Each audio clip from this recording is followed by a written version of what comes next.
ఏంటి పేదలకు సహాయం చేయాలండి, వెల్ఫేర్ స్టేట్. బషీర్ గారు ఇప్పుడు స్ట్రైట్ గా చెప్పండి. బషీర్ గారు సహాయం చేయాలి. బషీర్ గారు మీరు రెడీగా ఉన్నారా సార్? ఈ దేశం కోసం పోరాటానికి మీరు రెడీగా ఉన్నారా? యా బషీర్ గారు మీరు లేరా? మీ తరపున చెప్పండి. మీరు లేరా? ఏమండి మీరు లేరా రెడీగా? నేను రెడీగా ఉన్నాను. మరి మీరు రిక్రూట్మెంట్ అయితే నేను చేరతాను. మీరు రెడీగా లేరేమో అందుకని నన్ను అడిగారు. మీకన్నా ముందు నేను రెడీగా ఉన్నా. yes yes మాల్యాద్రి గారు వారు రెడీగా ఉన్నారు. నేను రెడీ. మిమ్మల్ని నాయకత్వం వహించడానికి నేను అప్రిషియేట్ చేస్తున్నాను సార్. నేను చదువుకునే రెడీగా ఉంటే మిమ్మల్ని నేను అప్రిషియేట్ మిషన్ గన్ ఎలా వాడాలో నాకు తెలుసు. ట్యాంక్ ఎలా నడపాలో నాకు తెలుసు. నేను ఆ ట్రైనింగ్లకు వెళ్ళాను. నేను రెడీ. మీరు రెడీ కాదేమో. నా కొడుకుతో సహా నేను వెళ్తాను. నా సంతానంతో సహా నేను వెళ్తాను. నేను రెడీ. ధన్యవాదాలండి. మీరు అంత మంచి మాట అన్నారు. చేస్తాము. అందరూ స్వాగతిస్తారు, అందరూ స్వాగతిస్తారు. మీలాంటి వాళ్ళు అందరూ కలిసి రావాలనే ఇక్కడ అందరూ కూడా కోరుకుంటా ఉన్నారు. నేను కూడా అదే చెప్పాను. అందరు స్టేక్ హోల్డర్స్ యొక్క వ్యూస్ తీసుకొని ఒక నిర్ణయం తీసుకొని చేయాలి. కేవలం ఒకరి మాట మీద పోకూడదని కూడా చెప్పాను. పరమేశ్వర్ గారు, సో బషీర్ అహ్మద్ గారు కూడా దేశం కోసం యుద్ధం చేయడానికి తాను అవసరమైతే రెడీగా ఉన్నాను, మిషన్ గన్ ఎలా తన పిల్లలు కూడా ఉన్నారండి దేశభక్తులు.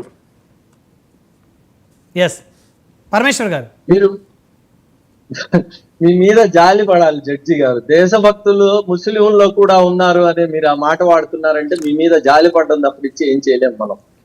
పడండి, జాలి పడండి. మీరు జాలి పడతానే ఉండండి. మేమైతే ఈ దేశాన్ని రక్షించుకుంటుంటాము.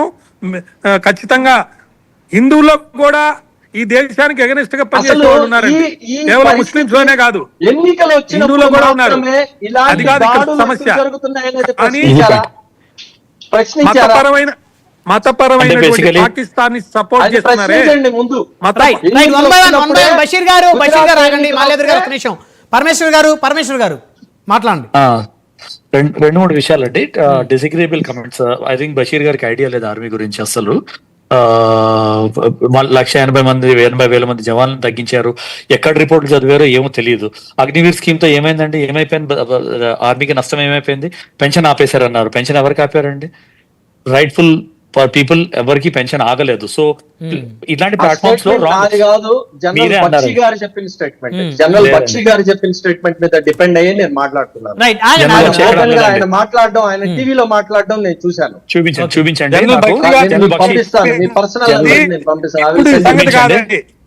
పెన్షన్ ఎవరిది ఆపలేదు. ఎవరు అగ్నివీర్ తీసుకొచ్చారు. అగ్నివీర్ తప్పు స్కీమ్ అని కూడా జనరల్ బక్షి ఎప్పుడు అనలేదు. General Bakshi I know general Bakshi very well. ఆయన ఏమంటాడు నాకు ఐ నో వెరీ వెల్. నాకు ప్రూఫ్ చూడాల్సిన అవసరం కూడా లేదు. These are all wrong statements అండి. పబ్లిక్ ఫోరం యూజ్ చేసుకుని, న్యూస్ ఫోరమ్స్ యూజ్ చేసుకుని ఇవి హాఫ్ బేక్ ట్రూత్స్ మనం స్ప్రెడ్ చేయకూడదు. నెంబర్ 1. నెంబర్ 2, ఆర్మీలో 180,000 మందిని తగ్గించారు. ఐ డోంట్ నో ఎక్కడ